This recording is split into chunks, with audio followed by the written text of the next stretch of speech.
پنجاب کا ضلع رحیم یار خان جو کہ جنوبی پنجاب کا آخری ضلع ہے، کاروباری مرکز کے ساتھ ساتھ 70% آبادی زراعت سے وابستہ ہے۔ گندم، کپاس، کماد کے ساتھ ساتھ آم کے باغات دنیا بھر میں مشہور ہیں۔ حالیہ بارشوں اور سیلاب نے جہاں بلوچستان، خیبر پختونخوا اور سندھ کو برباد کیا، وہاں پنجاب کے اضلاع راجن پور، ڈیرہ اسماعیل خان، ڈی جی خان اور رحیم یار خان بھی شدید متاثر ہوئے۔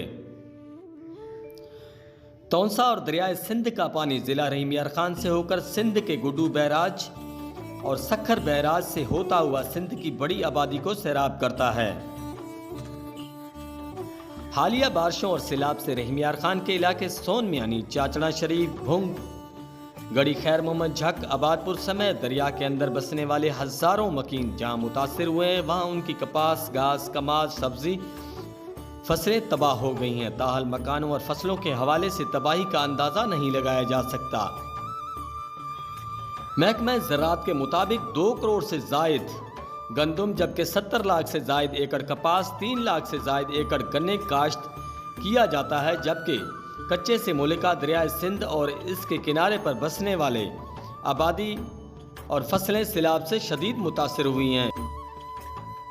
دوسری طرف سندھ میں سیلاب کی تباہ کاریوں کا سلسلہ ابھی تک جاری ہے۔ منچھر جھیل جو پاکستان کی سب سے بڑی جھیل ہے، آج اس میں کٹ لگا کر اس میں پانی کا دباؤ کم کیا گیا، جس کے باعث سیون شریف کو جو شدید خطرہ تھا اس میں کمی واقع آئے گی۔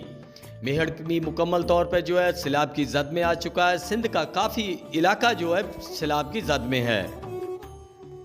سیلاب متاثرین ابھی تک امداد کی راہ تک رہے ہیں، کھلے آسمان کے نیچے زندگی بسر کر رہے ہیں۔ سیلاب کی وجہ سے ان کے مال مویشی جہاں جہاں بحق ہوئے، وہاں ان کے زندگی بھر کا سرمایہ بھی جاتا رہا۔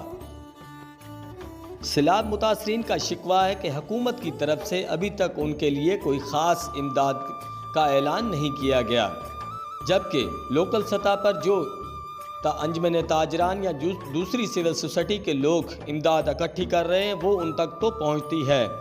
اس کے باعث دوسری سرکاری سطح پر ابھی تک کوئی بڑی امداد نہیں دی گئی۔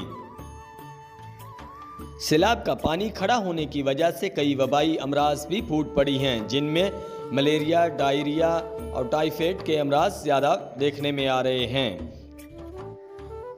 کیمرہ ٹیم کے ساتھ دلبر حسین، بنگلہ منٹھار نیوز۔